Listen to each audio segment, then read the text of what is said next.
चंद्रयान-3 ने एक बार फिर से चौंकाने वाली जानकारी भेजकर पूरी दुनिया को हैरान कर दिया है। अब पूरा देश चंद्रयान-3 को भूल ही चुका था, लेकिन तभी इसरो के वैज्ञानिकों ने एक ऐसा खुलासा किया जिसे सुनकर फिर से पूरी दुनिया में भारत का डंका बजने लगा। 4 सितंबर का दिन भारत के चंद्रयान मिशन का चांद पर आखिरी दिन था, क्योंकि 4 सितंबर के दिन चंद्रयान के विक्रम लैंडर को स्लीप मोड में डाल दिया गया था और उसके बाद बगल में प्रज्ञान रोवर भी गहरी नींद में सो गया था। दोस्तों, 4 सितंबर के बाद चांद के उस इलाके में गहरा अंधेरा छाने वाला था, इसलिए प्रज्ञान रोवर अपने आप को ठंड से बचाने के लिए विक्रम के बगल में सो गया। लेकिन अभी विक्रम लैंडर ने स्लीप मोड में ही इसरो के वैज्ञानिकों को ऐसी जानकारी भेजी है जिसे सुनकर जापान और अमेरिकन स्पेस एजेंसी नासा भी हैरानी में पड़ गए हैं। आइए दोस्तों, आज के इस वीडियो में मैं आपको बताऊंगी कि आखिर हमारे चंद्रयान-3 ने ऐसी कौन सी जानकारी भेजी है जिससे एक बार फिर से भारतीय स्पेस एजेंसी इसरो चर्चा में आ गई, और क्या ये खोज भारत को एक सुपर पावर बना सकती है। इन सब जानकारी के लिए वीडियो को अंत तक जरूर देखना। दोस्तों, आज ही नहीं बल्कि इसरो के वैज्ञानिकों ने विक्रम लैंडर को स्लीप मोड में डालने से पहले एक और कमाल करके पूरी दुनिया को चौंकाया था, जिसमें चंद्रयान-3 के विक्रम लैंडर के चारों थ्रस्टर्स यानी इंजन को चालू करके इसे 30 से 40 सेंटीमीटर ऊपर की तरफ उठाया गया और उसके बाद इसकी जगह को चेंज करके इसे दूसरी लोकेशन पर लैंड कराया। और ये काम इतना आसान है नहीं जितना हमें लग रहा है, बल्कि धरती से करीब 4 लाख किलोमीटर दूर किसी दूसरी दुनिया में पड़े किसी अंतरिक्ष यान की जगह चेंज करना अपने आप में एक बहुत बड़ी मिसाल है। इसी बीच जापान ने चांद की जानकारी जुटाने के लिए अपने मून मिशन को 7 सितंबर के दिन सफलतापूर्वक लॉन्च कर दिया है।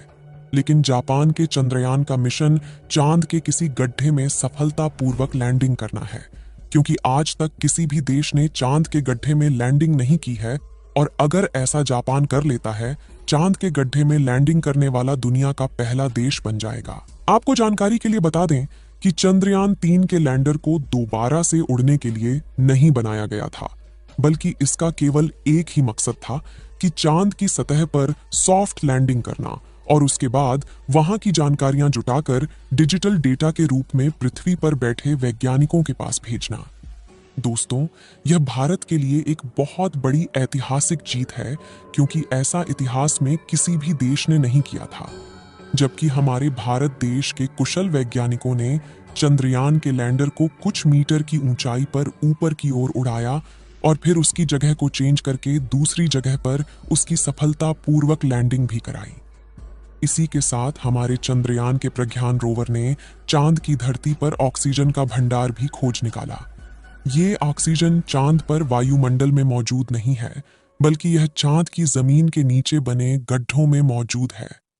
चांद पर ऑक्सीजन का पाया जाना हम मनुष्यों के लिए किसी खजाने से कम नहीं है, क्योंकि आपको पता ही होगा कि जीवन की उत्पत्ति के लिए ऑक्सीजन कितनी ज्यादा उपयोगी है। हालांकि चंद्रयान-3 ने चांद पर ऑक्सीजन के अलावा और भी कई सारे तत्वों की खोज की है, जिनमें sulphur, aluminium, calcium, iron, chromium, manganese और सिलिकॉन शामिल हैं। हमारे चंद्रयान ने चांद पर पहली बार सल्फर की खोज की है। इससे पहले किसी भी देश ने चांद की धरती पर सल्फर की खोज नहीं की थी। चांद पर सल्फर का पाया जाना भी काफी ज्यादा महत्वपूर्ण है। लेकिन दोस्तों, इन सब के बीच विदेशी मीडिया का यह दावा है कि भारत ने अपने चंद्रयान-3 मिशन की बस एक मनगढ़ंत कहानी बनाई है और कंप्यूटर ग्राफिक्स की मदद से चांद के फेक वीडियो का निर्माण कर दुनिया को उल्लू बनाया है। लेकिन विदेशी मीडिया की इस बात का जवाब देते हुए भारत के मित्र देश अमेरिका की स्पेस एजेंसी नासा ने अपने मून ऑर्बिटर की मदद से चंद्रयान-3 के लैंडर की एक फोटो ली है, जिसे देखकर उन सबको काफी हैरानी हो रही है, जो यह कह रहे थे कि चंद्रयान-3 बस एक झूठी कहानी है। दोस्तों, नासा द्वारा जारी की गई इस तस्वीर में भारत का चंद्रयान एकदम क्लियर दिख रहा है, जो कि चांद की धरती पर अपना सीना ताने खड़ा है। दोस्तों, इस वक्त चंद्रयान-3 का प्रज्ञान रोवर और विक्रम लैंडर स्लीप मोड में है, और ये दोनों फिर से 22 सितंबर के दिन अपनी नींद को विराम देंगे। और एक बार फिर से उसी जोश और ऊर्जा के साथ चांद की उस रहस्यमयी दुनिया को खोजने के लिए निकल पड़ेंगे। इस समय वहां का तापमान -250 डिग्री सेल्सियस के करीब है। ऐसे में वैज्ञानिकों में इस बात का डर भी छाया हुआ है कि कहीं इस खतरनाक ठंड में प्रज्ञान रोवर का कंप्यूटर सिस्टम फेल ना हो जाए, क्योंकि दोस्तों -200 डिग्री तापमान के बाद कंप्यूटर में लगी चिप्स में भी दरारें पड़ने लगती हैं। ऐसे में हमें इस बात की कोई जानकारी नहीं है कि हमारा प्रज्ञान रोवर फिर से जिंदा होगा या नहीं। लेकिन दोस्तों, आप कमेंट बॉक्स में हमारे चंद्रयान 3 मिशन के लिए दुआएं जरूर करना, ताकि यह एक बार फिर से दुनिया को यह बता सके कि भारत भी अब एक स्पेस पोवर बन चुका है। दोस्तों, विक्रम लैंडर और प्रज्ञान रोवर की बैटरी सौर ऊर्जा के माध्यम से चार्ज होती है, जिसके लिए सूर्य की रोशनी का होना जरूरी है। और इस समय चांद के दक्षिणी ध्रुव का तापमान काफी ज्यादा कम हो गया है, जिससे उसकी बैटरी खराब होने की संभावना भी बढ़ गई है।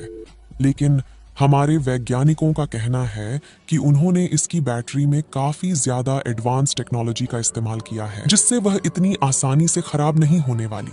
लेकिन -250 डिग्री की ठंड को झेल पाना इतना भी आसान नहीं है। अगर हमारे प्रज्ञान रोवर और विक्रम लैंडर की बैटरी सही सलामत रहती है, तो यह एक बार फिर से चांद पर रिसर्च करना शुरू कर देगा, और इस बार वहां पर हाइड्रोजन गैस की तलाश की जाएगी, जो कि रॉकेट फ्यूल का मुख्य तत्व है। दोस्तों, इस वक्त जो तस्वीर आप लोग अपने मोबाइल फोन पर देख रहे हैं, यह तस्वीर विक्रम लैंडर की है, जिसे हमारे प्रज्ञान रोवर ने अपने हाई रेजोल्यूशन कैमरा द्वारा कैप्चर किया है। आपको बता दें कि यह तस्वीर उस समय की है जब चांद पर रात होने वाली थी और रोवर वापस लैंडर में जा रहा था। इसमें आप देख रहे हैं कि चांद की सतह पर अंधेरा होने के कारण वह कितनी चमकदार दिखाई दे रही है। जिस समय चंद्रयान का प्रज्ञान रोवर चांद पर रिसर्च कर रहा था, तो उस वक्त चांद का तापमान 20 से 35 डिग्री सेल्सियस के बीच था। ऐसी कंडीशन में रोवर को जितना समय मिल पाया, उसने कई सारे तत्वों की खोज की और वहां के तापमान की जानकारी को वैज्ञानिकों तक भेजा, और साथ ही वहां के प्लाज्मा रेडिएशन के बारे में भी स्टडी करके विक्रम लैंडर को जानकारी दी। अब चांद के दक्षिणी ध्रुव पर 22 सितंबर के दिन फिर से सूरज उगेगा, और सूरज की पहली किरण पड़ने पर हमारा प्रज्ञान रोवर और विक्रम लैंडर दोनों जाग जाएंगे। आप सभी लोग चंद्रयान 3 के दोबारा से जागने की दुआएं कमेंट में करते रहे, ताकि हाइड्रोजन की खोज की जा सके। साथियों, इस वीडियो को यहीं पर खत्म करते हैं। इस वीडियो को एक लाइक जरूर करें और अपने मित्रों तक इस वीडियो को शेयर करें, ताकि उन्हें भी जानकारी मिल सके। और अपने भरोसेमंद चैनल को सब्सक्राइब जरूर करें और बेल आइकन को ऑल पर सिलेक्ट करना बिल्कुल ना भूलें। मिलते हैं किसी और नॉलेजेबल वीडियो के साथ। वीडियो को अंत तक देखने के लिए धन्यवाद।